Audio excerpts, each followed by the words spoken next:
So, Tricia, since Carlo is not here and you are the vice chair, you get to run the meeting. I'm here to help if you need. I've got the agenda up in front. Yeah. Front. Meeting.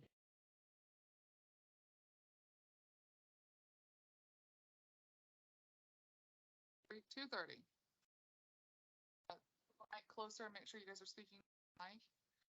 Stand for the Pledge of Allegiance.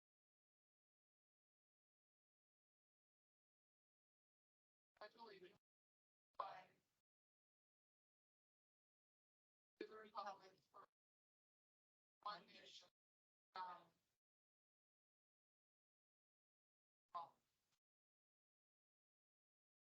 So just as a housekeeping item, if you could just please identify yourself before you speak. That way our minute lady knows who's talking.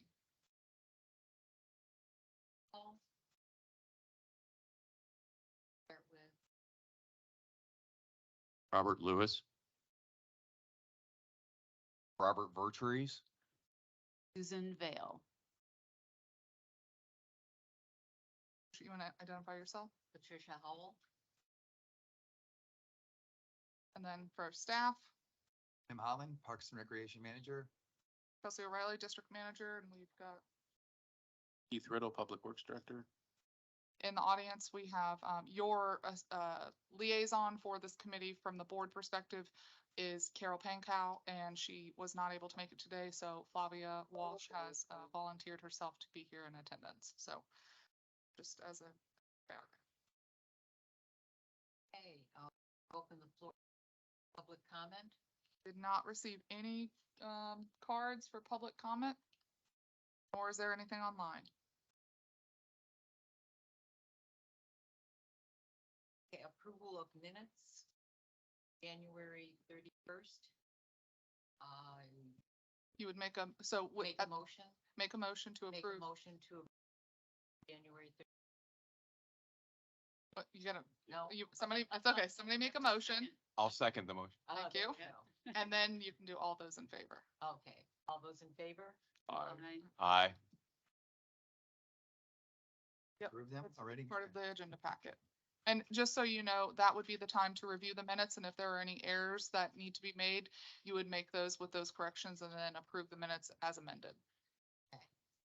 And I don't believe we have any financial.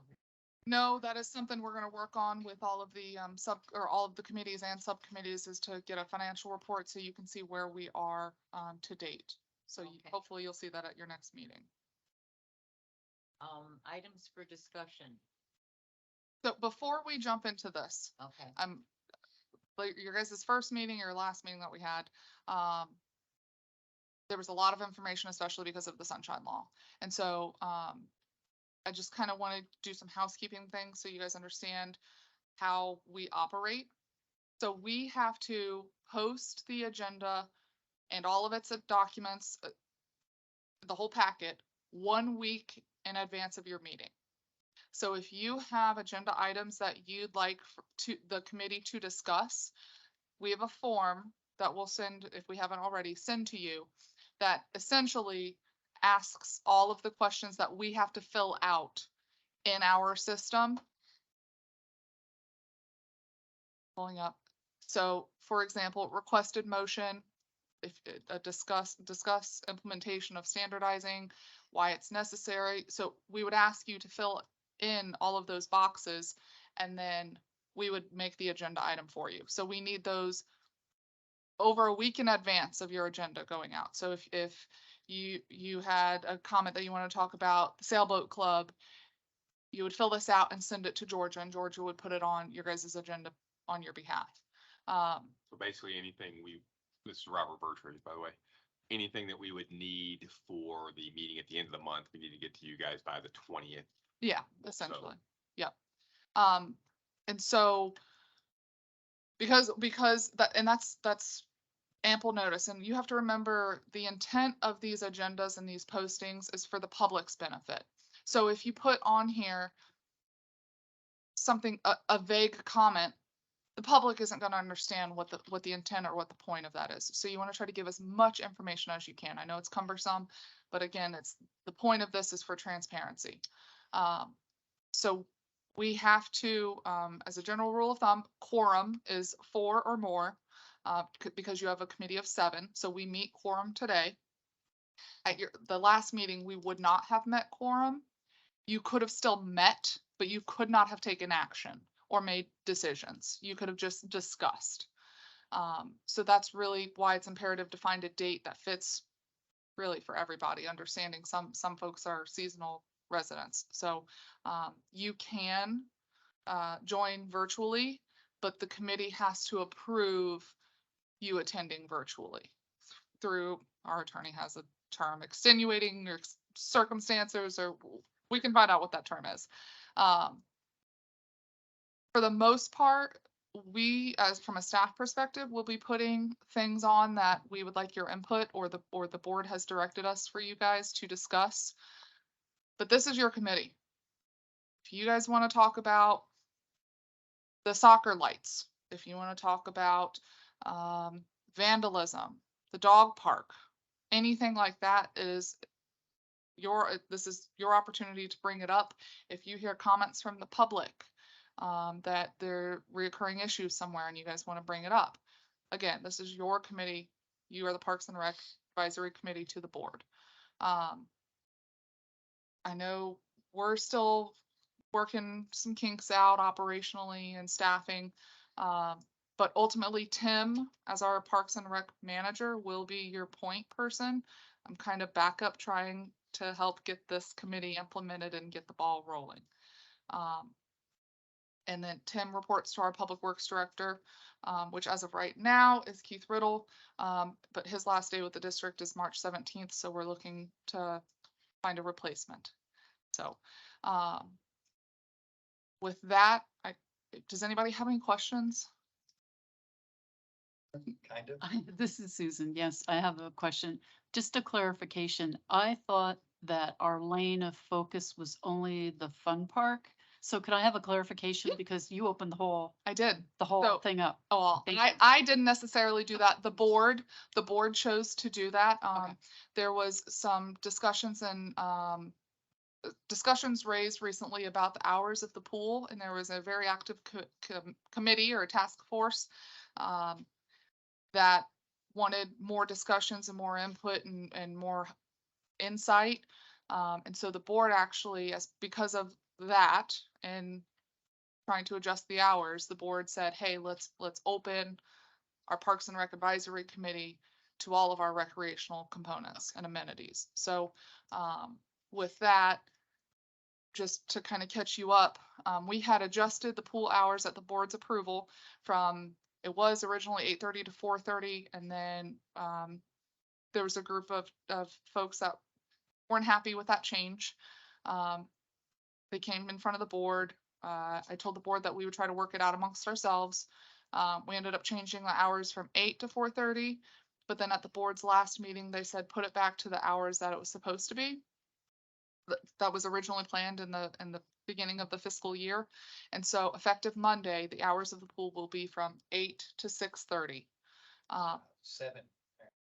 8 to 6:30 is, I hope so. I believe the directive was hour after, but hour before. well, 8 to 6, let's do 8 to 6:30. Got it. Because the point from that pool task force group was they wanted consistency with the hours. They wanted it, even though during daylight savings, sun moves, timing, 6:30 is a pretty consistent time. So we're gonna do from 8 to 6:30, and that'll start Monday, since daylight savings is Sunday. So yes, your realm has expanded. Okay, this is Rob Bertries. But going back to, if we didn't get an agenda item on here, that so today we're only discussing fun park policies, and if we had ideas, suggestions, or topics of, about Sherman or about the pool area or about the power line walking path, So if they didn't make it on this agenda, that's okay. You can bring them up under members' items and reports. And that's what we typically tell folks. If you miss the agenda deadline, please bring it up under that item. And then next meeting, we can formalize that discussion. Thank you.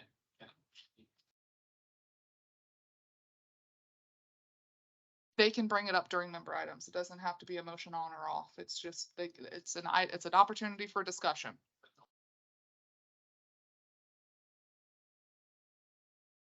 There has to be consensus from the board, from the majority to bring the item back. So like, let's say you had comments about the pool hours, you would have to get the majority vote to bring it back as a formal item. And would it be appropriate, this is Tim Holland, would it be appropriate for us, staff, to give them some ideas, big picture things they might want to discuss to consider? I think that's definitely something we can bring up towards the end of the meeting, and just kind of give you, where we're at to date. I mean, this is your second meeting, and I know this My might be first meeting. your first meeting, your first meeting, I think, or you might have been on the I was call last virtual time. on the first. Yeah. So I think it'll be a good opportunity to let them know all of the fun stuff you've been working on. So, but with that, does anybody have any other questions before we jump into items for discussion? Robert Lewis. As you know, I'm involved in the community doing a various bunch of things. If somebody was to come up to me and say, I understand you're on the Parks and Recreation Subcommittee, I would like to have this introduced for discussion, or I have this idea, how do I bring that forth to the committee? I would encourage them to either come to public comment during public comment, or you can speak, hey, I spoke with resident X, and bring it up under member items and reports, and then see if there's interest of the committee to further discuss it. Okay. All right, any other questions? All right, with that, we'll jump into the fun park policies, usage, and procedures. So with that, one of the things that and I'll turn it over to Tim in just a second. One of the things that, since I started really, is we've been operating in this sense for years, but we've never formalized any rules or procedures. We've always said, okay, the park's open during daylight hours, but we've never had it formally adopted. And so that internal discussion led to, again, we go back to your original task was the fun park. And so that's what we were working through. And with that, I'll turn it over to Tim to kind of give you some history with it. So as far as the fun part goes, it's a small area, and right now the usage is volleyball. We have a small playground there that currently is in disrepair, but will be fixed shortly when the materials arrive. And we have the basketball courts. In the past, and we seem to have nipped it in the bud, but there were a lot of issues with the homeowners behind the park and basketball players that would come late in the evening, turn their lights on, play music, and probably some other sorted things. So by removing one of the nets and now having a half court and lowering it to children's sizes, that seems to have eliminated most of the trouble that people were having, which leaves kind of a hole there. Anytime you go by the park, for the most part, you're not going to see a ton of people there. There's usually a family or two on the playground, occasionally on the basketball courts, and rarely on the volleyball courts. So there's a lot of possibilities there to bring in more people, get some ideas out possibly about leagues, etc.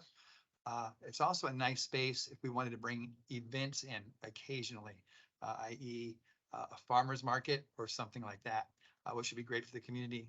Maybe a one day on a Saturday or something, maybe once a month. But of course, there's a lot that goes into that.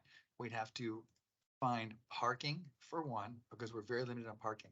So that would require us to approach the church or the old Girl Scout building and ask them if for 6 hours on a Saturday, they would allow us to use their spaces.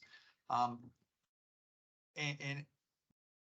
we have different situations for each park, but as far as the fun part goes, that's where we're at currently, and always looking for ideas to grow it and get people to start enjoying it.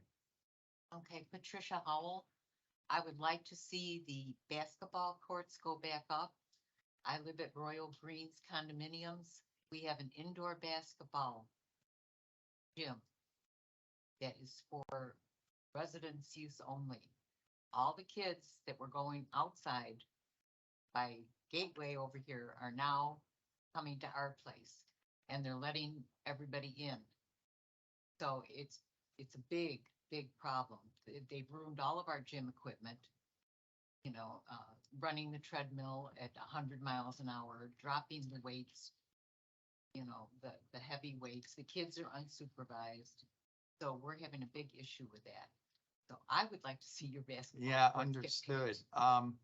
So it sounds like you're experiencing what we experienced, but you Uh-huh. have the luxury of actually having pass cards, I think, to get in. Well, it's not a luxury because they're getting by it. Well, exactly. And that was the problem. And we're looking to get around all this and figure ways around it. So Right. with your security, pass cards, what do you want to call it? You're having a problem. So you can imagine the problem we were having there. Yes, It was just tenfold. yes, So yeah, we want to bring people back in, but we want to bring primarily Gateway residents back in, yes, which is very difficult. it So is. this is something we'll explore as we go forward. Yes, well, I would like to hear your ideas on it as well, Well, for sure. okay. Because, like you said, we're having the issue now. Yeah, well, I'm sorry to hear that. Yeah. Robert Bertries, I actually have an idea that would potentially address that. To me, the basketball court and the volleyball courts there at the fun park are out of place. They need to be over at the pool area. Put them both there. Then you can't get in unless you've got you're a Gateway resident with the pass to get in there. And the Really court's love that open from idea. 8 a.m. until 6:30 p.m., whatever the new hours are gonna be. The volleyball court's right there next to the pool anyway, which makes sense. Right. So this is something great that if you guys wanted to put on the agenda and we Yes. could bring it up as I don't know if it would be an action at that point, because this is something that would be slated for another fiscal year. But ideally, the more we bring up there, the better it is for everybody. It's just kind of in one spot. So I don't think anyone's opposed to that. Our proposed administration building will be going up at that location. And it'll be kind of tucked kind of behind the Hampton Park entrance monument and that side of the field. But there's definitely some 15 acres of land. There's Yeah. plenty of land there, I think, unless they're building something huge for the. So kind of countering yours. So if we put the basketball and the volleyball up there, what would we do with the existing? I would just make it, Well- Patricia Howell, my idea for over there would just have it to be a green space. We can plant some trees and bushes that attract birds and butterflies and I picnic believe bench or at two. one point, someone proposed a community garden there, which is a Yeah. pretty good idea. Yes, Robert Bertries, yeah, that's Lakes Park. If you've been out there to the part of Love it, Lakes yeah. Park where they have garden areas that people, I guess, can rent or, Mhm. this is my 3 foot by 15 foot area. And they go in there and they garden. And if they want to grow, vegetables, fine, they can grow vegetables. If they want to grow flowers, fine, they can grow flowers, but that's their area. And they, I don't know if I don't know the specifics of how it's done at Lakes Park, but I've seen it at other parks similar as well. Hmm. Given that you've got the residences directly behind and you've got Eagle Creek right across the street, which is where a lot of the complaints came from all the, to me, that's a quieter activity that could go at the fun park. Where you don't have to worry as much about, and if you want to keep that small little playground area there so that, mom and dad can bring the kids. We're gonna do our gardening here. You guys go play on the playground. That playground has seen its better day. Yeah. I mean, And it's being addressed. but, that would be, that's the counter. You take the basketball court and the volleyball court, plow them under.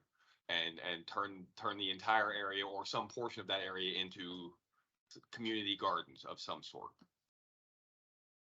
And like, as Tim mentioned, it could still, you could have, the farmer's market that the church, the Trinity Lutheran Church there, I think typically has, a farmer's market in their parking lot every so often. Well, there's no reason why the community couldn't have one, and you talk to the church, say, hey, if you're gonna have yours on the first Saturday of every month, can we have one in the third Saturday and use your parking lot?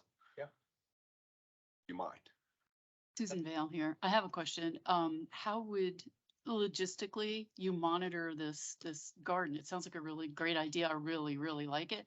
But how do you nurture it and foster it within the community to get participation? That would be kind of key. I don't know who's I- going to manage that. So I'm sorry, Tim Holland, if I may, at Lakes Park, the way they do theirs, to the best of my understanding is they lease the little plots with the planters already there, which would be maintained by staff. But as you lease that, you pay a yearly fee for that, and each independent person would be responsible for their own garden. So it's just a place for them to come. I mean, you know how the regulations are inside of the gate. Some people allow this, some people don't allow that. Well, if you can go there and grow petunias, whatever you like, that's their space. Is I- it behind Block and Key at Lakes Park? No. In fact, they encourage people just to wander around. They may put a gate around it, it's next to the butterfly garden. They may have put a fence around it now, yeah. Okay. But I've been around it a lot, so I know it's not under lock and key, yeah. There's one. Under me. Yeah, Robert Lewis, who had the question, is there a water supply out there if you put gardens? I'll have to look into that. I'll be really honest, I don't know where our hose bibs are there, if at all. We don't have restrooms there, and that's something that may need to be addressed if we start bringing a lot of people in Yeah. too, but, and that Well, that was was- expensive. That was going to be my second comment. There's no bathroom facilities there. That to me is the biggest detriment, particularly when you have children. And they say, where do we have to go? Well, the boys are, well, you can go behind the bush. I think we really need to focus to have some sort of a bathroom facility there. And then that, if you're going to make it more than a porta-john, then you're going to need water supply. But if you're going to have gardens, you have to have water. Agreed. I mean, I'd love to see a model car track back there for electric cars. Let's talk about it. Yeah.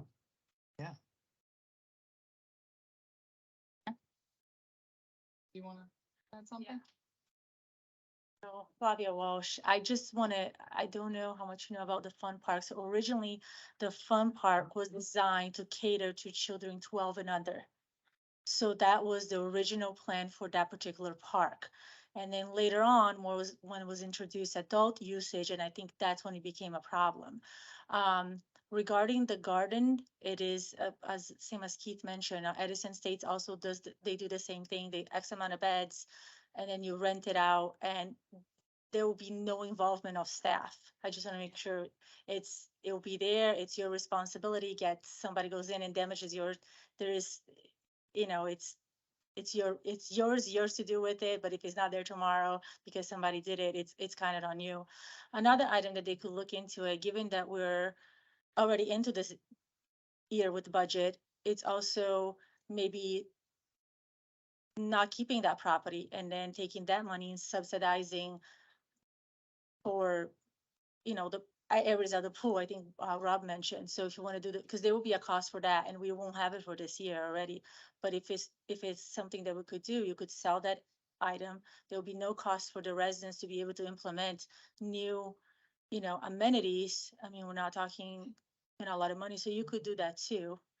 So if you decide that you don't, let's maybe sell that, take that money, and then instead of, upping our taxes or our money, we can use that money to start. So that's another opinion. But that originally, I want to just make sure that point is that particular park was meant to be 12 and under, and keep the adults, kind of out of it. So. That's helpful.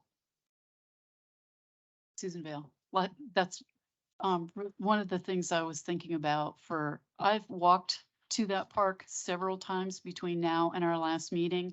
The utilization is very, very low. At one point, I saw a bunch of kids playing volleyball and I was so excited. But then I saw a little brother and little sister playing basketball. That's about it. The parking is used by the neighbors or for commuters or something like that. There's nobody there. There's empty cars in that parking lot. So I was thinking, sell it to the church. They probably have a youth group and they could do whatever they want for that space. And I'm sure they could use some sort of play area. I don't know who was playing volleyball, if that was with the church or not. The other thing I did observe very carefully, the play equipment on site, it definitely needs to be replaced. If we're talking about keeping it, we need to maintain existing until we find another solution, especially if relocation is further down the road.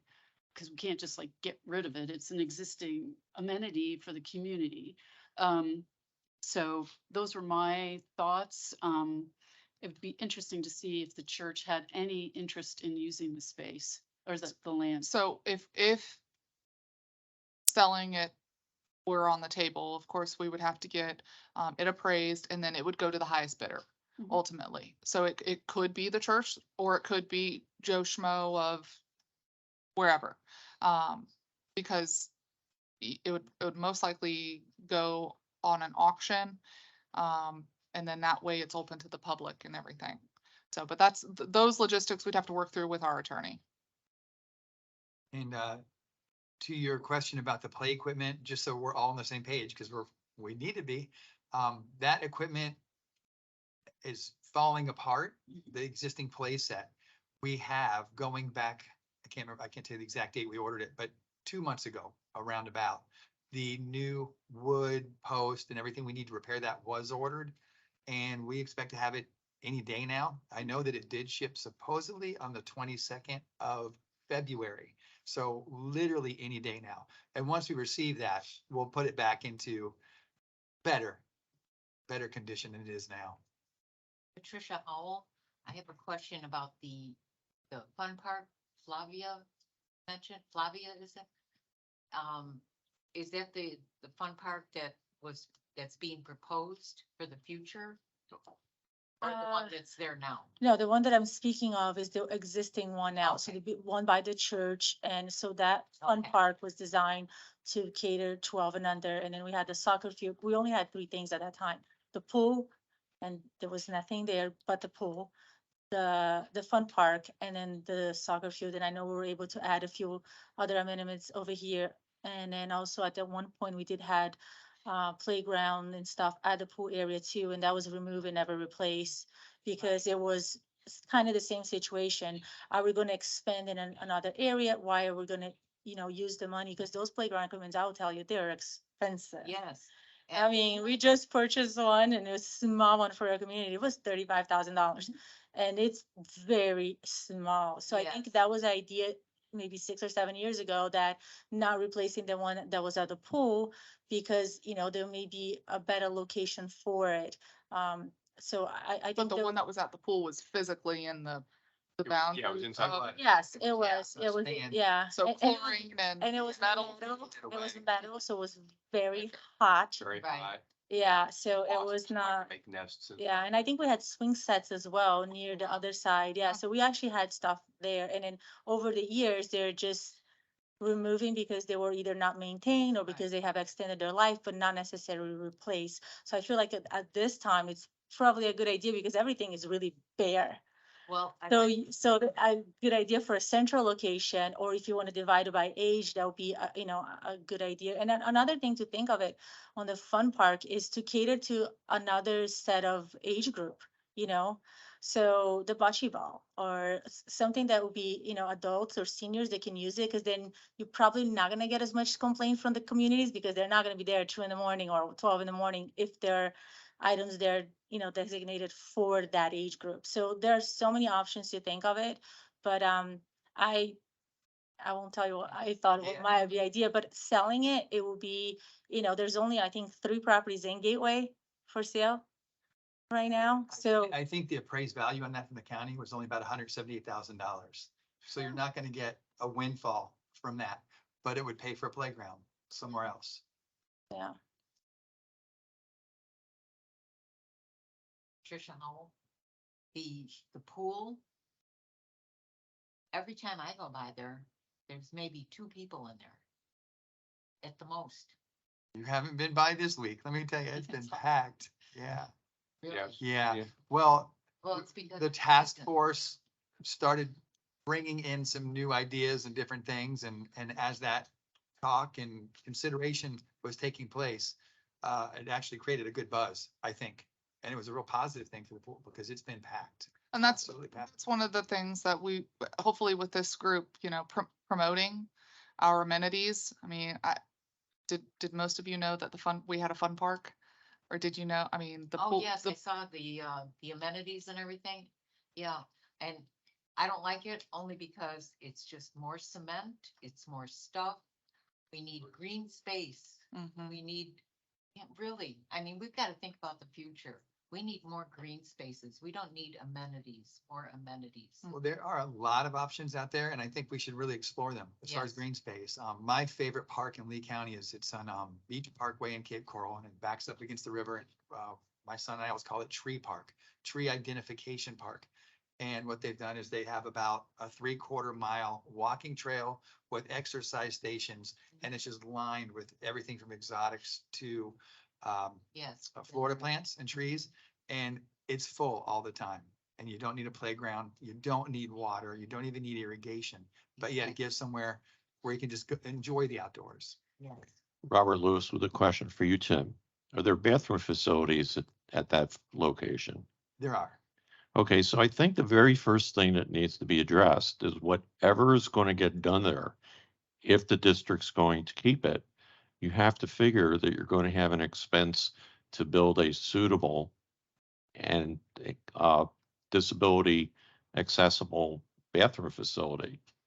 And so that's going to be an expense. And, you know, let's say it's $250,000. Flavia and her committee are going to say, well, we don't have the dollars for that, at least now. Would you want to spend those dollars there or spend them over at the pool area property and start from there? I agree. And I think there's two ways to approach this. One is, the first thing is to find out in the dream world, what would we like to do there? Let's get some ideas together. You guys can bring them over and we'll talk about them. And then we'll whittle it down and go, well, can this be done with or without a bathroom? And the other thing is exactly what you said. If it looks like we're going to have to invest a lot of money, it really wouldn't make sense. So at that point, we take the ideas and the monies that would take to make a bathroom and bring it over to the pool. But I think a starting point is just to just throw ideas out there.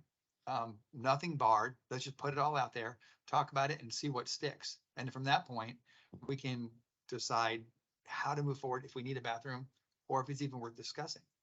Well, you could just rent a porta potty that's handicap accessible. It's about $125 a month. And just put that out there to make it available. I think that would be So- good, but I can see a lot of problems with that. Yeah. Well, vandalism would be one, but That's exactly what I'm talking about. Yeah, I was thinking it would spend a lot of time on his side. But yeah, no, I think, it's a more reasonable way to go forward if the bathroom, we need to. I mean, with respect to the plantings back there, I think what would be useful would be to put a memo out to the community on the various forms of social media that we have and say, if we had, and not specifically identify the space, but just say to people, if we had a plot of ground for you to plant herbs and vegetables or flowers, and this is what we think it would cost you to lease it, you know, find out what sort of interest there would be for the community. I had the experience with the sailboating when we started the lake. There was no financial outlay to be there. And if it worked, great. And if it didn't work, that would be okay too, because there was no money expended to do that. If you're going to all of a sudden build it and they will come philosophy, and put the plots out there, and then they don't get utilized, well, then you have an expense of putting all that together. So I would do a poll and see what the interest is. So to that end, would this be something the committee would do, is put together their idea of how a survey should look? Or is that something? They could make a recommendation and, you know, say where that you would like to see it posted and, or, you know, door to door or whatever that may be. If it's a social media, if it's the website, if it's, you name it, write a letter in. I mean, we would look to you guys on that. That is one thing that we've definitely learned with the pool task force is not everybody's on Facebook, not everybody's on Nextdoor or, what's the, is it Nextdoor? Is There's a next door. Nextdoor or, Gateway, the gateway page? the page, yeah. Yeah.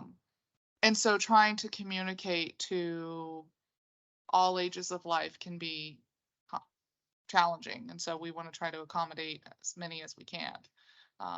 Even our website, a lot of people don't even know that we have a website. So, In fact, the last survey we put out, right before you came on, and we were considering the park up at the commons area. It was out for a month and hundreds, maybe thousands of people just said they never saw it. and we had put it out through social media, water bills, and it is difficult, but it does need to be done. But I will tell you this, if you put a survey out to see who would like to win the lottery, 50 will, 50 won't. Mhm. It's just no matter what we put out, it will be 50-50. So I think that's why you guys are gonna be so important, that we, not to say you wanna steer people, but you wanna steer them in direction of good ideas. I mean, I wouldn't ask the question, are you in favor, yes or no? I would just say, who in this audience would be interested in doing this activity? Yeah. And leave it at that. Because there will be people, the neighbors, that, well, we're gonna vote no, because we don't want the traffic back there. We don't want people and whatever. So I would just want to find out who all is interested in this. I mean, it's an interesting idea.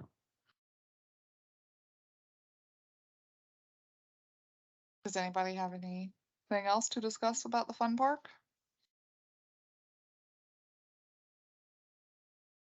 Okay. Is there a second? Other than the fact, are we going to make a motion to go forth and figure out logistically how to engage the community, find out what their level of interest is? Well, if you guys want to talk about that, we can talk about that. That, How to engage the community. know what? How do we formulate to do an interest poll in the community to see if they would be interested in gardens?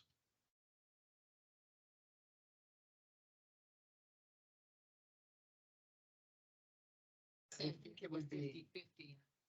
Yeah, and that's gonna be, but at least we'll be able to gauge something. Yeah. Better than us just sitting here going, we don't know. Well, do you want to limit it to only that, or do you want to limit it, or do you want to expand it to investing dollars to repair/replace, to remove and put new amenities, or to sell?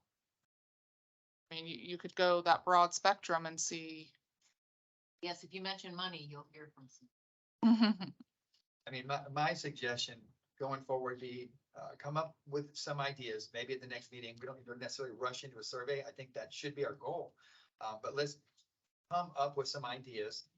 Then I guess you guys could sit down and formulate how we would put a survey out with those 3 or 4 ideas. And from there, we come back here and discuss it. Then we can bring it back into a tighter realm and put it back out again. So we figure out what Well, people seem to want. And understanding we're gonna be starting budget here in a couple months, and we have to set our high watermark by essentially June. And so all of these items will come about as part of that budget discussion. Does everybody get a hard copy of the water bill? I No, think they No. will. No. Have to. Utility, United Utility? Is that who you're talking about? No, this gateway. No, the, Gateway. We deal with United Utility through Gateway Services. United Utility is the middleman for us. Well, I was just thinking if everybody got a water bill, you could always stuff the envelope with the poll. What But if- about using Survey Monkey or something like that that? was That's what we did done last time. prior. But it worked. Is anyone here handy with web pages or creating anything? The great idea would be even a photo speaks 1,000 words. So you could put on your RV track, someone could put on a picture of what a tree identification park might look like. Someone could put on something about the gardens. And then when you have that accompanying the survey, that would go a long way, I think. Well, I remember last year, Robert Lewis, I remember last year that we got a proposal of all the neat things that people, what the GDD wanted to do over at the pool park. And then there was a big uproar where people were saying, no, we're not interested in having that venue over there. That's the And 50-50 conundrum, yeah. Yeah. I mean, I think a reality is eventually something will be done over there. And the question is, do you want to spend money now on the fun part, on the fun park, knowing that maybe in 3 to 5 years, all the improvements you do there will get shifted over. Now, it doesn't cost a whole bunch of money if you're going to add back the basketball net, because you probably still have it. And to move the volleyball court is no big deal. It's just a bunch of sand and a net. So that's not a tremendous expense there either. So I envision that your biggest expense, which doesn't have to be very big, would be to have some sort of bathroom facility, whether it's a porta potty or permanent building, Which we already have at the pool. right? Right. Because that's the big detriment why I personally don't go over there. I am at that age where going behind a bush is not what I want to do. Yeah, yeah. And it's.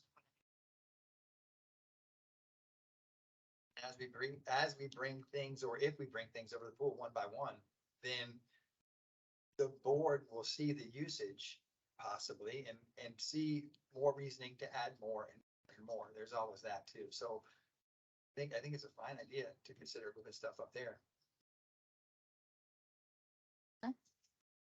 Anything This else? is Susan. I'm just thinking way out of the box here. Are we looking at this backwards? And Okay. is there a need for a grassroots group? I don't know how this would get started that actually starts all of the trouble to get it interesting and the community says, we need this, rather than we saying, do you need this? Because if you have a large amount of people that are actually saying this, I mean, it's obvious there's a need because we're sitting here in this group, but where are all these people that need this stuff? And why aren't they talking, what is there, and I don't even know how you would do this. I don't know how this starts, and maybe it's just like one little person and it's a seed, but, is there a way to do it the other way where the community is fostering this and they're bringing all the people that say, yes, we need it? Because we do see the pool, you said the pool's being used a lot, but I would love to see the stats on it. That little park is not being used, but if there was a community of families that really wanted that little fun park to work, where are they?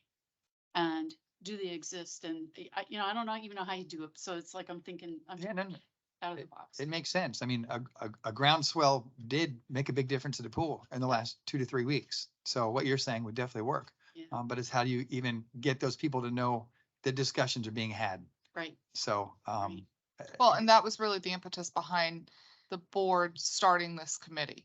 Okay. And getting that community involvement. And I mean, you can I call it coconut telegraph, Yep. and, tell your neighbors and have your neighbors tell their neighbors. And, before you know it, there are discussions being had at family dinners or, barbecues at the neighbor's yard. And, what amenities do you need? Do we think we need? I told you guys at the last meeting, it's my honest opinion that I don't think that we should be competing with what you have behind in your own HOA. You have tennis courts. Do you have a basketball court? Do you have pickleball courts? I mean, we don't want to compete. You don't want to pay. I wouldn't want to pay for it twice if I lived here. And so, I mean, that's how I feel like, and what I've seen and what I've read of that previous study was there were, proposed tennis courts. Well, Stony Brook has tennis courts, or you may have Gateway Greens has tennis courts. And, so those were just my general ideas. Like I said, we're gonna be putting the admin building up there. We'll have that parking lot. From internally, I mean, this is kind of a good segue into the next item for discussion, of all the things that staff have been working on and ideas that we have had. But really, it's the community. I mean, does the community want them? You hit the nail on the head. And if the community doesn't want it, there's no point of forcing it down their throat. Well, when it was mentioned, Robert Lewis, when it was mentioned about putting gardens out there, that never even came into my mind. And now it's like I'm thinking, okay, I remember where we used to live in Philadelphia. We had an area just like that, and it was packed because people in an urban setting couldn't have their own gardens. And so I'm sitting here thinking, if they had a garden, I know the people in Gateway Greens, the RHOA is not going to let me put in a garden. And so maybe I would like to lease an area over there, have my own vegetable and herb garden. I would do that. So just with us thinking about it, it's like, Well, that's interesting because as you mentioned, we're not duplicating anything that's already existing in the community. We're bringing in something new. So with that, we'll kind of segue into just some of the items that staff have been working on. Tim? Are we talking just Fun Park now or in general? Just all of these items and. you Oh, know, gotcha. Okay. Okay, so each year we do shut down our soccer fields for repair. Because if you take a drive by there now, you'll notice they're pretty beat up. That happens. We have 5 leagues playing now. I think 6, 'cause we just brought in another one who was displaced. They get beat up, so we rest them for You want to explain why they were displaced? from the hurricane. Most parks right now, most in Lee County, I think the majority of them are closed either because of physical damage or lighting issues. And right now, everybody's trying to get some money from FEMA and everything else, and they all got the brakes on until they see what's happening. So we try to take a little overflow there. So it helped to deteriorate our fields quicker. So we'll shut them down in June until the beginning of September. And one of the issues we have with that is when we shut our fields down, people don't care. They'll climb fences, they'll jump over signs, they'll jump through fire, but they're gonna play soccer and mess up the field. So that's just something we've been trying to figure out how to stop. And even a community patrol, I don't know what would help with that. So any ideas along those lines going forward? Yeah, Robert Bertries, move the goals. When you close the fields, and I don't know where you put them. We do. We move them all to the parking lot, but it's not just the goals they're after. They just go out there and kick the ball around and yeah. And when you're freshly seeded or plugged, it just destroys everything we've done. So yeah, it's a continuing thing. And this is something that we just always have to deal with. It's just part of Parks and Rec. But heck, any ideas you guys have going forward So with that? one of the ideas that we toyed with, and honestly, this comment was made by one of the board supervisors, and you know, I tend to go home and reflect on the day or reflect on things, and he made a very good point. The kids are out of school in the summer. We shut down our soccer complex when kids are out.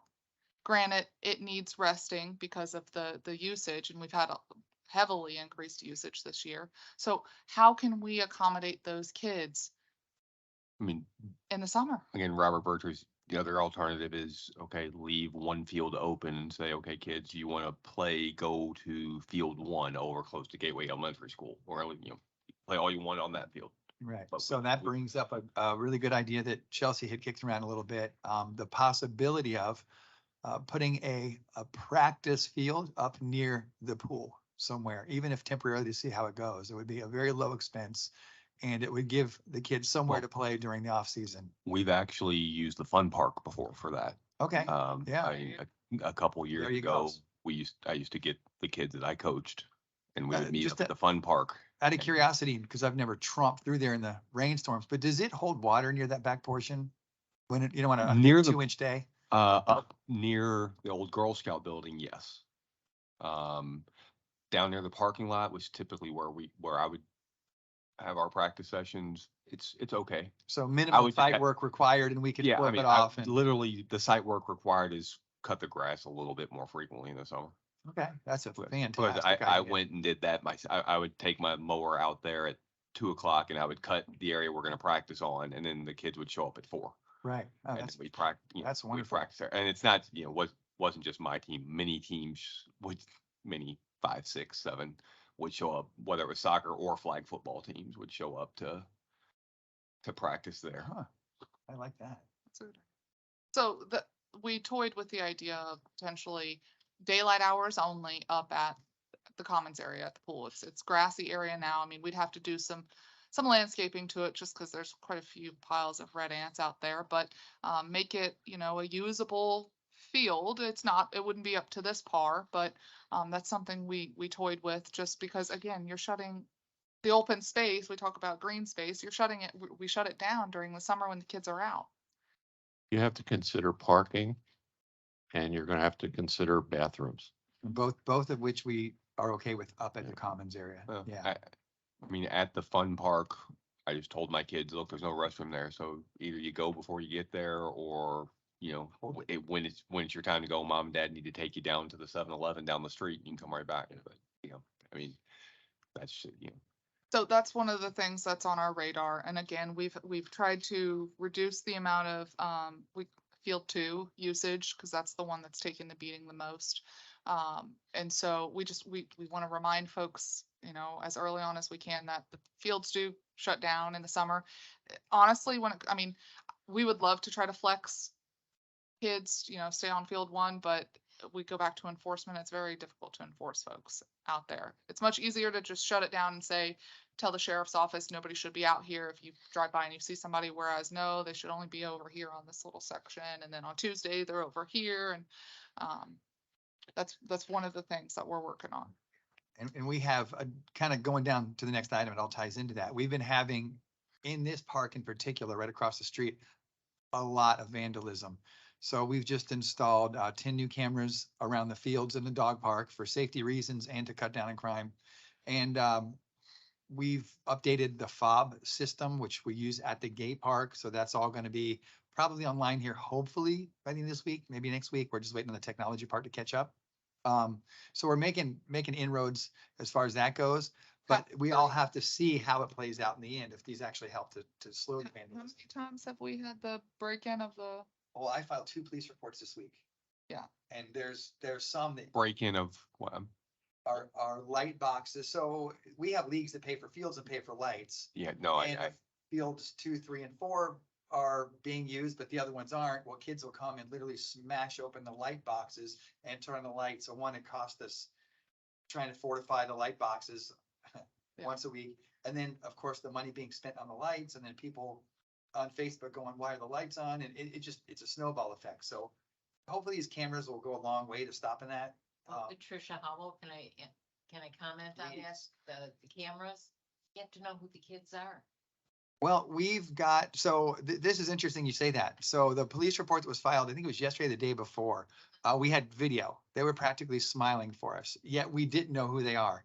But the soccer league presidents are fantastic, and they have their own forum they go on.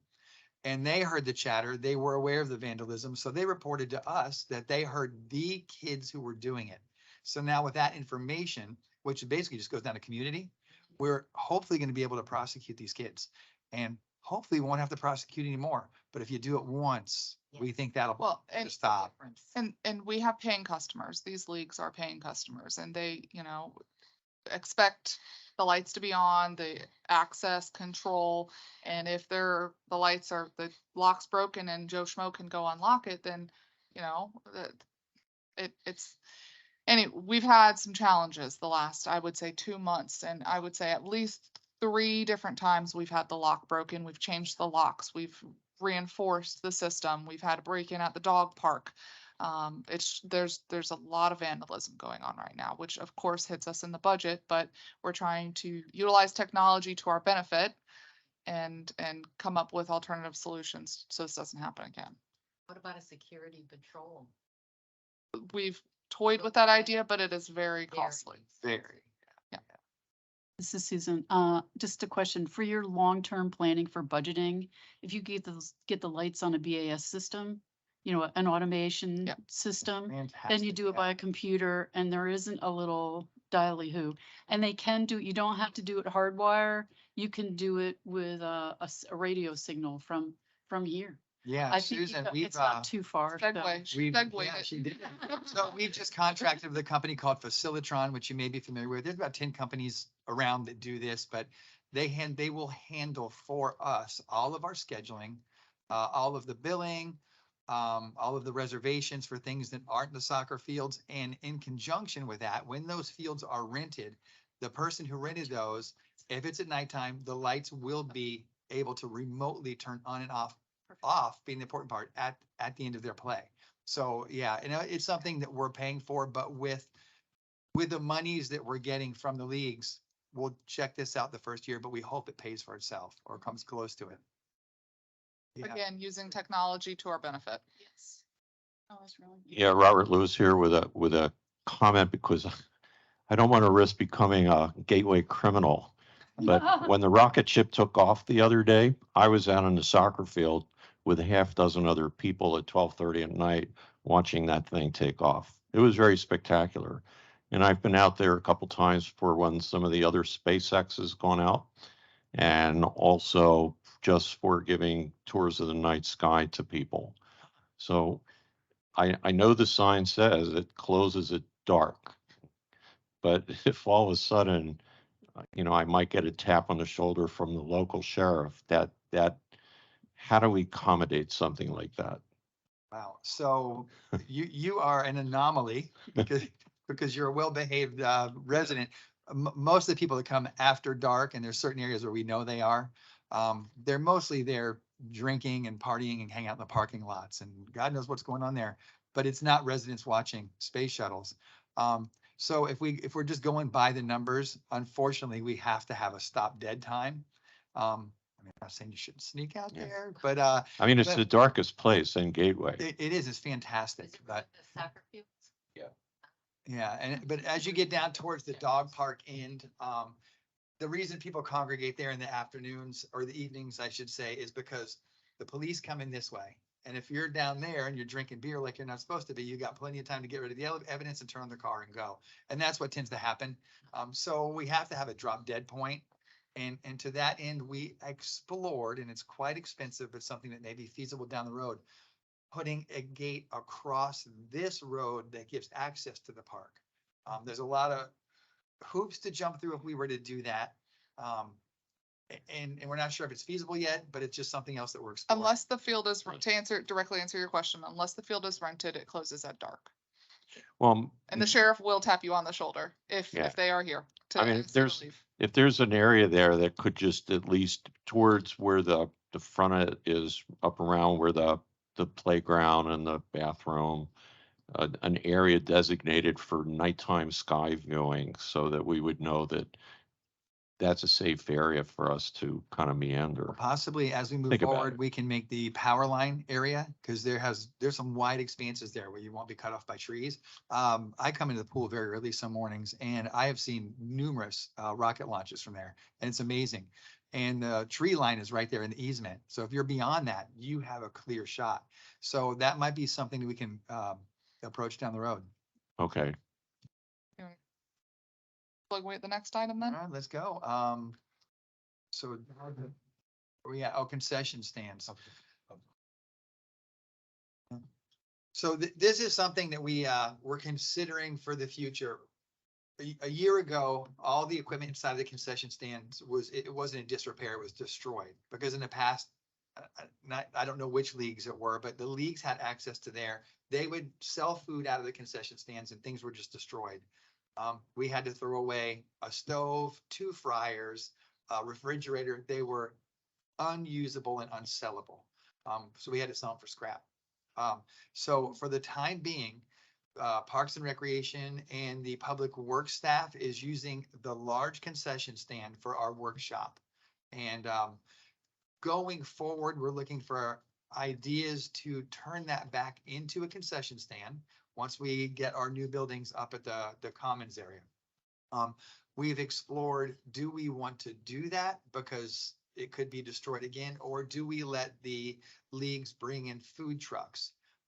We would not have any part in the food trucks. It's money that they can earn for the leagues and give back to their kids.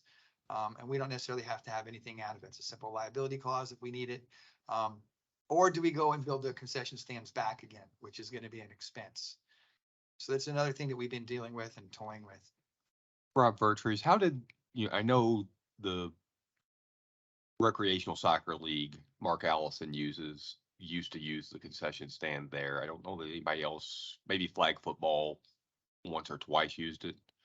But did they pay Gateway anything for use of the concession stand, or was it just? I'll be honest, I've been here 3 years and I would have to research that. I don't know that. don't believe we so. were being charged. I We were was- being charged. Okay.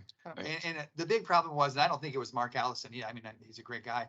But what happens is over the last 20 years, there are probably 100, maybe 200 keys that are just out there. And anybody could come in there and do whatever they wanted during the games. And I think that's why things got destroyed. There was no oversight, which is why we now have put fob locks on those doors. So staff will have access to those only. The restrooms will have access fobs for the coaches, and they'll be open during the daytimes. They're also on a timer, so they'll be open when the parks are open. As far as the lights and all those things, they're fob activated as well. So only the coaches will have access to those things.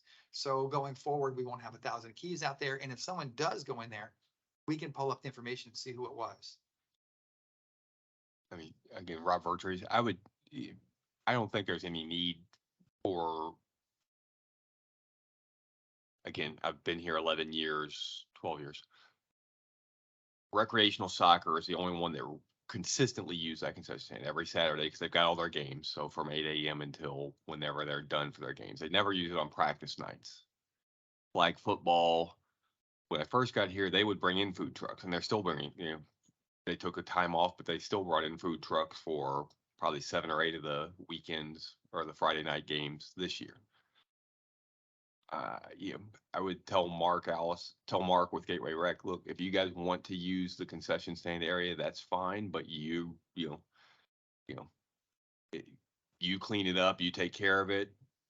That's hard. it's Or pretty you, hard to or produce. you arrange for food trucks to come out there Yeah, Saturday and I think mornings that recommendation may be the way we go. and just, and just, they're, And if anything. and would let it turn it increase into the- store. I mean, the one in the back is Storage, used yeah, as storage yeah, already. Flag absolutely. football just uses that to keep their equipment in, Right. but between games. So you just turn the front one into the soccer storage for, Mark Allison or Dan, the B1 Soccer Academy that they're Yep, Florida, Daniel. Florida West, if they're gonna come in and start using the fields now that they can't get on JetBlue as often. So, let that all be storage area, maybe charge a nominal rental fee or something to say, it's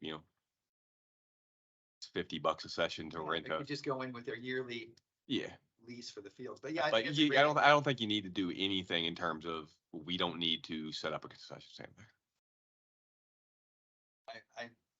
I wholeheartedly agree with that. I think going forward, it's just more of a headache than it's worth. So, yeah, all right, well, let's move on to the next thing. We were gonna talk about the dog access issue. We've been having, the gate's been down there for going on, I don't want to misspeak, probably about 5 months now. The gate has been broken, meaning the motherboard that reads the cards when they pass it over hasn't worked. When we went to repair, we discovered that motherboard is not being made anymore. We had the same issue at the pool. So when it breaks, we have to take the motherboard out, send it away for, believe it or not, almost 6 weeks, and then we get it back. So we did that once at the pool. We got it back, but in the meantime, things just go crazy. So now with this new fob system that we have, it's a new system, and all of our parks now are going to be congregated into this one system. So the pool, every door out here, and the dog park will all be on one system now, and we expect to have that repaired or back up and going. I said, hopefully this week, maybe next week. So there's been a lot of trouble with that, and people are paying for it, and rightly so. They've been frustrated because anybody can come in with dogs that aren't vaccinated, Anybody can. and they're not paying for it. And At nighttime, they can't because it still does magnet close Right. after, I think we have it set for 6 o'clock. But during the daytime, if you're paying for it, you're gonna get upset if someone's coming in there not paying for it. yeah. So. The pool hours of operation was the next thing, and I think we touched on that a little bit. We've just gone back to, what did we decide on there? I think it was 8. 8 o'clock Eight. until 6:30. Yeah. Yeah. So, and when I first started here, the gentleman prior to me, his name was Glenn, and he was the Parks and Rec manager. And he walked into just really a full-on circus because it wasn't being operated, the pool was not being operated within code. And he brought the hours to where he still left it open as long as he could, which was a half hour after sunrise and a half hour before sunset. And then as we had difficulty staffing the pool, the hours kind of shrunk. And then we went to the board about a month ago. And for staffing reasons and economic reasons, the decision was made to lower it to 8:30 until 4:30. And then the task force kind of came on board, and then they made some concessions, and now we're open very near all daylight hours. So staffing it is going to be an issue. But we're probably gonna bring on a couple more part-timers and see what we come up with. Volunteers, not volunteers, but maybe some interns, younger folks that can come in and assist. And, anybody, any comments on the pool at all? You guys, I don't, do y'all use the pool? Good, okay. Not as much as I want to. We use it, especially we have friends that come vacation with us every year, the week between Christmas and New Year's, and then over the summer. And we're there daily at that, during Alright, those times. fantastic. Now we have a big, Seen it? in, Yeah, very nice. And so we do have bocce courts across the street. This is the next thing we had on the, agenda here. I hear a lot that they're not used, but the hours that I get here, I can assure you they are used. There are several groups of older gentlemen that come there regularly, almost every day, and they do play on the courts. They're really in pretty good shape. There are some issues at the edge of the courts where if you're on the lake side and you step off, there's a large fall there. So we are looking at maybe putting some railroad ties in about 3 feet on either side of that and bring up the dirt to where it's not as dangerous. But again, the bocce court, I think someone mentioned earlier that may be a good addition to either the fun park or the commons area going forward. So that's something we could look at. And I do think the use it gets probably would merit keeping it or moving it. Okay, so Robert Lewis, so how does one find out? This is the first, I go over there every Sunday for sailing, and I've never seen the bocce courts being used. So how do you learn about groups that are doing things over there? For example, for our sailboat activity, I go onto the Gateway Community Facebook page. I advertise there. Also, I advertise on the Nextdoor. We've had articles in the local Gateway newspapers and the Gateway magazine. So how do we learn about something like this? Should we create a Parks and Recreation Facebook page or something specific with social media that includes what it is that is going on with Parks and Recreation and Yeah. Gateway? I think that's a great idea. What we do have now, if you go to the Gateway homepage and then you do a few clicks here and a few clicks there, you'll click on departments, you go to Parks and Rec, and there's a list of every amenity we have. As you go across to soccer, you'll notice at the bottom, we do have links to their leagues. So perhaps something could be done for the bocce courts that if those gentlemen wanted to start a league, we could put a link to their email address. I think we'd have to talk to the attorney and see how that works exactly with liability because we don't necessarily advertise I for think, them. I think the easiest thing to do would be for us to designate, if we know that they're out there on Tuesdays and Thursdays, to designate Tuesday, Thursday from, just like at the pool, you have your swim laps and things like that, but to designate, okay, bocce is on this date and this date during this time period. That way the public, the general public knows there's an organized event at that time. I think that would be the way to go. and then they can get to know people. Yeah. So I'll reach out to the gentlemen. I see them a couple of times a week and they're very nice. I'll ask them and see if they would like to do that and bring in some more people. I get the feeling they probably would. I think that's something, and then we could, as we progress and continue to grow our Parks and Rec department. I used to work in Parks and Rec, and we used to have like a newsletter that would go out, or like a calendar of events that you would post in advance, the month of March, swimming on these days, bocce on these days, soccer, sailboating on these days. And I think maybe that's something we could find. SpaceX launch. SpaceX launch. Park is closed. No, I'm just kidding. We can start to post those in common areas, maybe at the pool, get a big bulletin That's board funny. I just was looking into that today to And- purchase one. Yeah. and do that kind of thing. And then then we can start to give the community more act. I think that's a really good It idea. is. It's a And really that's good why idea. this is so great. I mean, I think Idea. if we come out of every one of these meetings with 1 or 2 banner ideas that we can actually move forward on, Yeah. man, it would be fantastic. And that'd be pretty easy, and putting together a quick calendar and posting it in advance. We could share it on social media, on our websites and things like that, but have a bulletin board for those who aren't on social medias. I think that's a really good idea. Mhm. Really good. Patricia Howell, I have to leave. I've got another I don't even work. And I have another meeting to go to. So I signed this. Okay, perfect. Thank you. Do I have to be here for adjournment? Do I have to say No, I anything don't think, adjournment well, or if you could anything? just stay for 1 second, can we jump to the meeting day discussion? I know that we've had some issues with quorum and stuff, and, so the requested motion is to change the current meeting day from Tuesday to either a Monday or Wednesday. I think Georgia kind of polled everyone, and they said that Tuesdays aren't good. Oh, I love Tuesday, but Monday would be okay, not Wednesday. Monday's awful for me. So Wednesday. far run Wednesday then? Wednesday's good. I race cars on It's what- Wednesday. Well, Wednesdays. Wednesday, I can do Wednesday. One Did you Wednesday say a month. Wednesday? Wednesday. What's good for you? I race cars on Wednesdays. Oh, that's Wednesday. Okay, I thought it was free Wednesday. My bad. Model cars. In the afternoon. Where are we at on Thursdays? And I know From- no one likes Fridays. Can't do Thursdays Thursday. aren't. Oh, for Thursdays. This you can't, board, 'cause the this board, board. that's right. Thursday. Mondays are great for me. Mondays are not good for you. Yeah, I can't. What? Don't get our mail. Do we want to keep it on down the to Tuesday? people. I mean, even the Tuesdays. Then I like Tuesday. I think Tuesday. Okay. So we'll keep it on the last Tuesday of the month for now. And if we can't meet quorum, then we'll definitely have to consider a day change. I mean, we can do mornings too, if mornings are better for some of you. I mean, you guys let me know. We could, Mornings are fine. If it's first thing in the morning, fine, then I can go to work afterwards. If it's at like you 10 in the work? morning.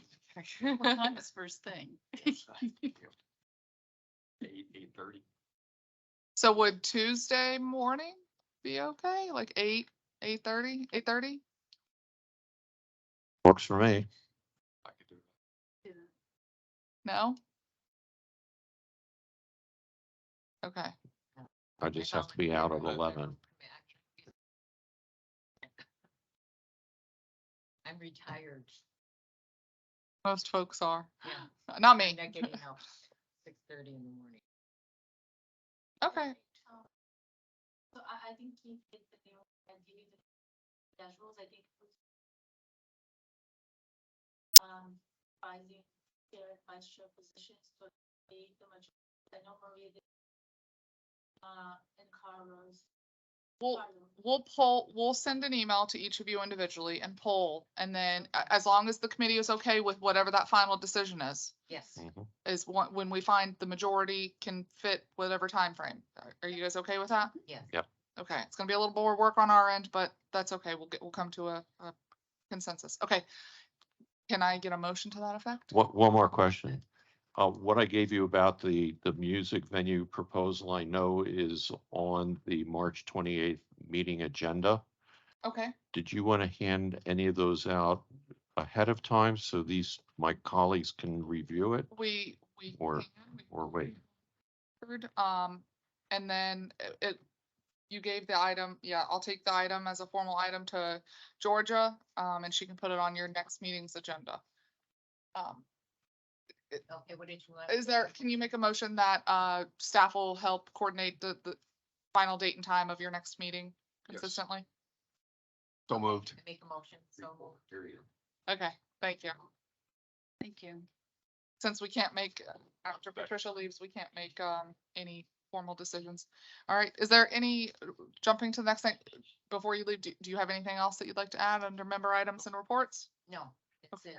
I signed it. I'll take that, thank you. Just the back page you need, Yes, ma'am. Well, the whole, no, the whole thing. the whole thing. Yes, please. Am I supposed to sign in? Vote? No, we'll fill that in. Thank you so much. All right, I will help There are coordinate. copies for that. I gave 4 copies. Did you get that? I did. Did you get that? And you got one? Yeah. Okay. All right, so Did you I've get got one for the record. Do you have an Pen, extra? I would love to. pen, I'm carry sure it. would enjoy them. So with that, we'll go around, our next item of business is member items and reports. Robert, do you have anything? No. Do you have No, I'll save anything. Like I said, I have a few notes about other things to be done, but I'll do agenda items and we'll get them on next month. The Okay, meeting agenda for the next, at the end of the month. okay. Susan, I saw the new sign for the fun park. It Mhm. looks very nice. It Good does look job. very nice. Good job, Tim. So that's all. Thank you. Thank you. All right, so we just said about setting your next meeting agenda. Does anybody have any questions? We have a lot going on with Parks and Rec. We have a lot of ideas floating around. We have a lot of, movement with staff that we're learning. We're still trying to figure out. One of the bigger items that I mentioned at the last board meeting with regards to the pool, have you all been to the pool? Okay, we have a smaller white, like, I call it a picket fence, but a smaller white fence. It's like a 4-foot fence that's around really the pool itself. And then we have a large 8-foot fence that's really around like the perimeter of the pool.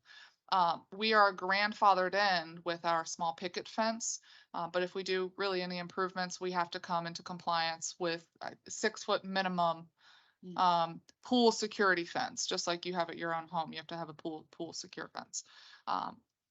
One of the issues that we have right now is we have to physically, staff has to physically be at the pool at closing time to shut the fence. Otherwise, kids jump over the small picket fence and do what they choose to do after hours.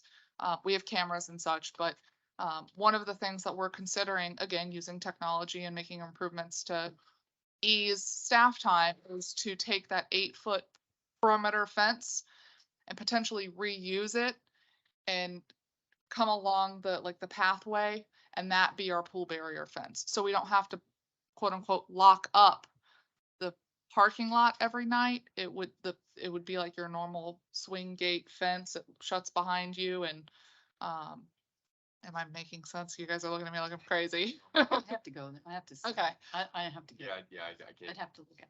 So the point is, we're hoping to make these improvements with board approval, that will reduce our staff time that we have to physically go and shut the gate.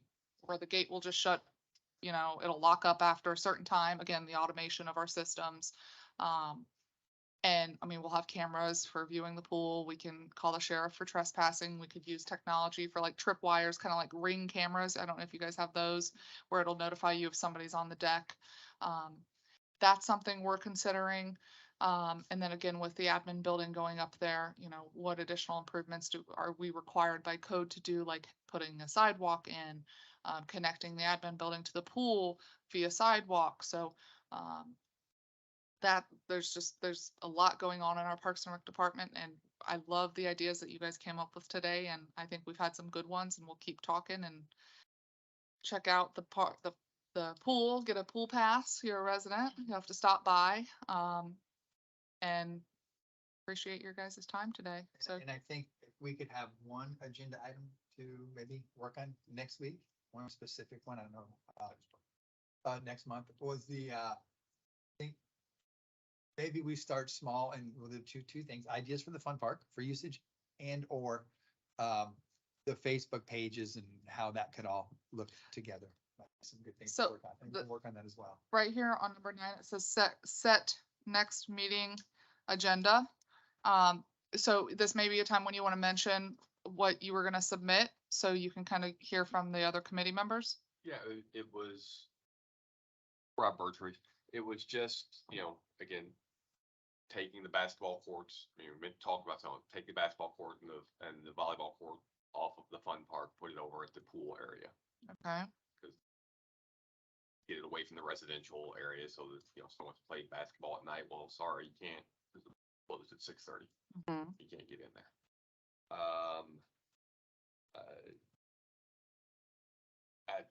At Sherman, be honest, I never realized those were bocce courts over there. You're gonna go look at them, right? I just didn't realize that's what that was. I was gonna say expand the playground area there, but but the power line trail is the other area that, you mentioned having like exercise equipment along walking trails and stuff like that. if we, you know, if we decide to do a walking area at the, Frisbee golf.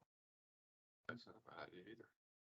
You know, but, you know, some kind of extra, you know, like, again, like they have, I'm using Lake Park as the local example, but I've seen it in other parks where you have, you know, every quarter of a mile along the walking trail, here's another stretching thing, do this, you know, and it's, you know, it's just metal, you know, it's metal or concrete built things out there that, you know, you can step up onto and stretch your calves or stretch your quads or whatever.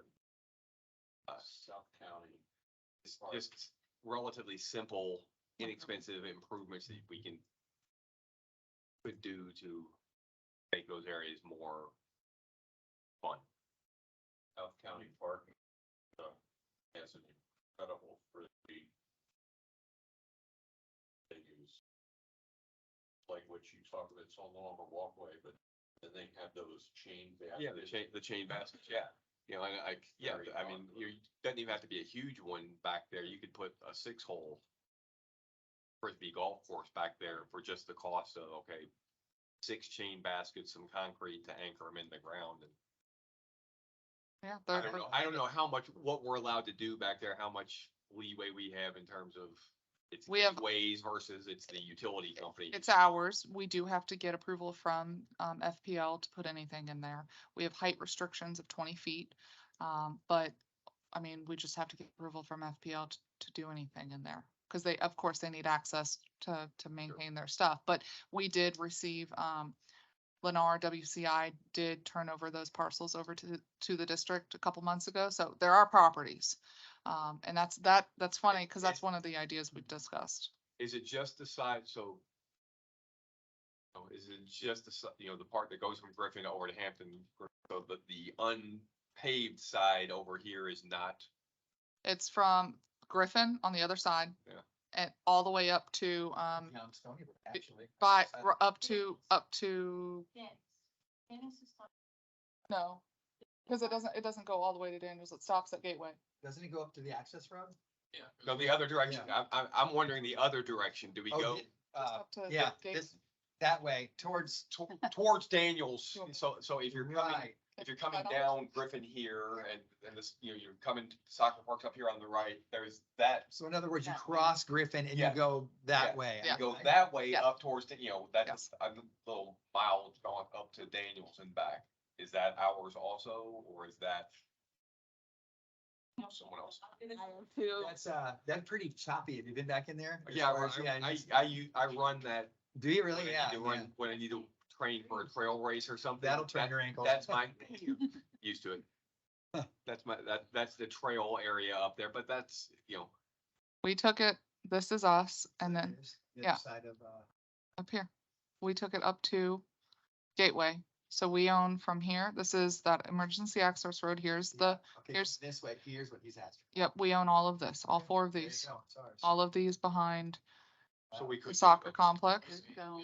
Great success. Oh, wait. no, Yeah, no, we wait, own- that was that. Yeah, we own this. We do not own from here to Daniels. Okay. That is so Lee that- County. That's not ours. That's Lee County, I'm trespassing on somebody's property there. Behind the water plants and all that. that's I Lee could see County, that. and then this is Lennar, and this is us, but that's a conservation area. Do a conservation. What? So basically, we could do the linear park from It's not that Griffin big. up to Gateway. But it's huge. I mean, I'm already riding my bike and running on that Damn, frequently. glad- so- I'm glad people are using it. Yeah, and there people walk their dogs back there Oh, a yeah, lot yeah. because, you know, because they can walk their dogs back there and not feel the need to pick up their dog. Right. Yes. But- So my question for what I'm hearing, I think there's a lack of information that we could provide, we could do a better job providing it to this committee. I would like for you guys to provide the concept of the parks, because I feel like we're trying to reinvent the wheel all over again. So the garden is an area that it's on that concept for the park that can be done. The natural trails and all that, it's all there. So at least you guys can see it because.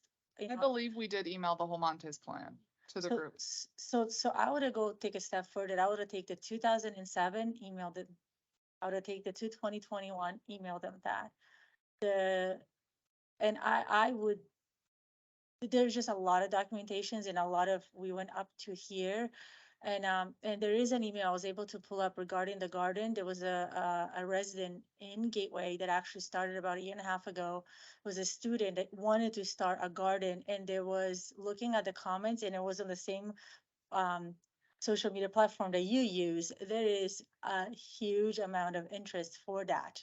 It's on the Gateway community. So it was a student at the school, and they wanted to do that because they needed to do something with volunteers, and she, you know, Maybe that's a and there was, partnership. We can do. so there was something, with that. But I think, you know, with the bike trail, like Robert said, there are, all those items are into that plan, that if they want to take in and they can phase it out. I mean, just give them everything so they know what they're looking We'll for. make sure that those items get placed on your next agenda. We did email them to you guys after the last meeting, but we'll make it a point to get it on the agenda so you guys can have those as a point of discussion, but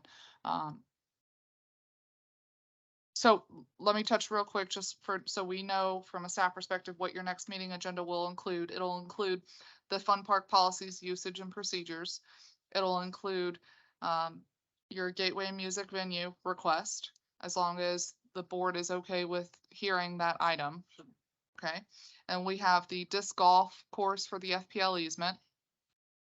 And then, did you want to bring anything up with regards to the soccer complex? Nothing that I can think of specifically right now. Okay. If I do think, I'll add, I know Okay. what the agenda form is, so. All right, is there anything else that you guys can think of for next meeting? You've given us a little bit of homework too, and I think we can quickly implement a calendar of events online. So, all right, well, is there anything else anybody else has? Okay, with that, we will be in touch with regards to your next meeting's agenda, date and time. Georgia will probably send something out tomorrow and try to find your availability. So, all right. Technical question for you. Could you mention that in their committee, it would be nice to hear from what our friends and neighbors have to say? Is that okay under sunshine laws to do? You can't talk to each other, Can't talk to each other. but you can talk to the public or invite them here. This is a public meeting. Anybody can come to this meeting. Okay. All right. At the very first meeting, you guys were kind of put on the spot about a chair and co-chair position, so if something doesn't work out with the next meeting date for maybe one of the chair or co-chair, keep in mind, you may be asked again. All right. Thank you all very much. 3:58. Really. Meeting nice. is Thank you. adjourned. You know, Jim,